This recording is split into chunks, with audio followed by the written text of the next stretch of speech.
ఆయన ఖాళీ నడకన కూడా కొండ ఎక్కబోతున్నారట. ఏం జరగబోతుంది? ఆయన టూర్ షెడ్యూల్ ఏంటి?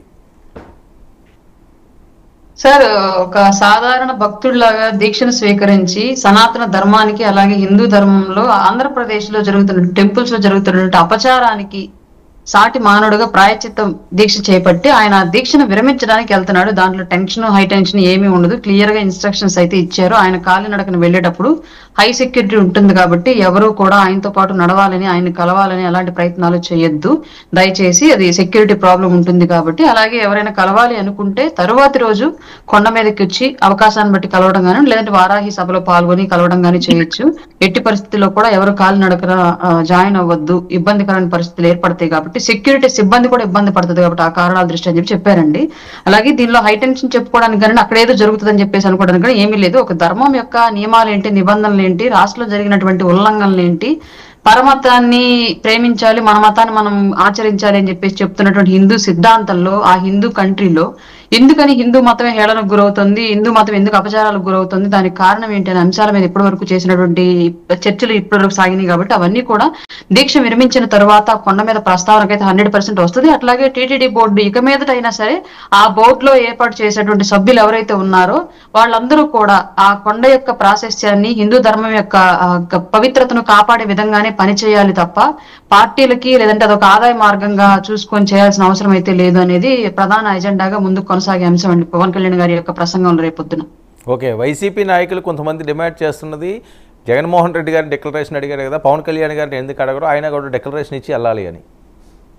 సార్ క్లియర్ గా డిక్లరేషన్ అనే అంశం అనేది అన్య మతస్థులకు మాత్రమే ఎస్పెషల్లీ ఉండేది. ఇప్పుడు ఒక క్రిస్టియన్ చర్చిలోకి వెళ్ళాలంటే అన్య మతస్థులు ఎవరైనా సరే పెద్ద పెద్ద బొట్లు పెట్టుకొని మెడలో తాయిత్తులు అయ్యి కట్టుకొని వెళ్ళి నేను వాక్యం చెప్తాను, సంఘ కాపరిగాను పాస్టర్ గాను ఉంటానంటే ఎవరు ఒప్పుకోరండి.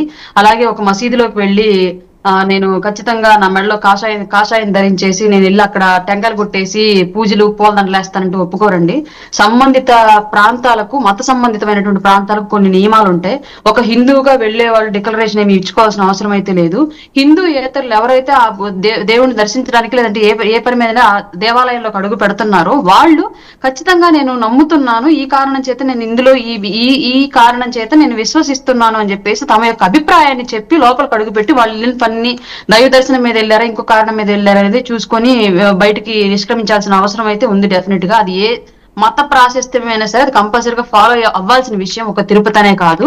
ఈ కళ్యాణ్ గారు హిందువు కాబట్టి ఆయన ఆల్రెడీ దీక్ష స్వీకరించి ఆ దీక్షను విరమించడానికి వెళ్తున్నాడు కాబట్టి సాధారణ భక్తుడి కింద వెళ్తున్నాడు కాబట్టి ఆయన ఏమి డిక్లరేషన్ ఇవ్వాల్సిన అవసరం అయితే లేదు.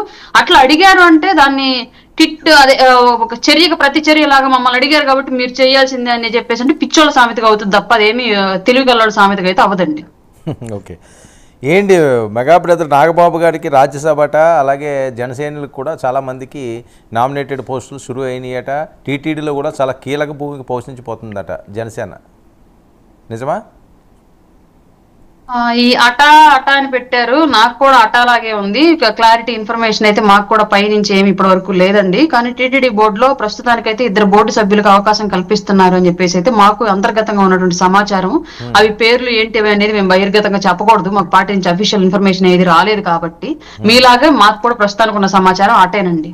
ఓకే, అంటే నాగబాబు గారికి కూడా రాజ్యసభట అది కూడా అటా వచ్చిందా? మీ వరకు రాలేదా? సార్ అటే వచ్చింది, మాకు కూడా అంతే వచ్చింది సార్. కంప్లీట్ గా అఫీషియల్ ఇన్ఫర్మేషన్ అయితే ఇంకా ఏమీ లేదండి. హ్యాపీగా ఉందా అరుణ గారు? నాగబాబు గారు నాగబాబు గారికి రాజ్యసభ ఇస్తే నేనైతే ఎగిరి గంతేసినట్టేనండి. సో ఇవ్వాలి, దానికి న్యాయం చేసినట్టేనా?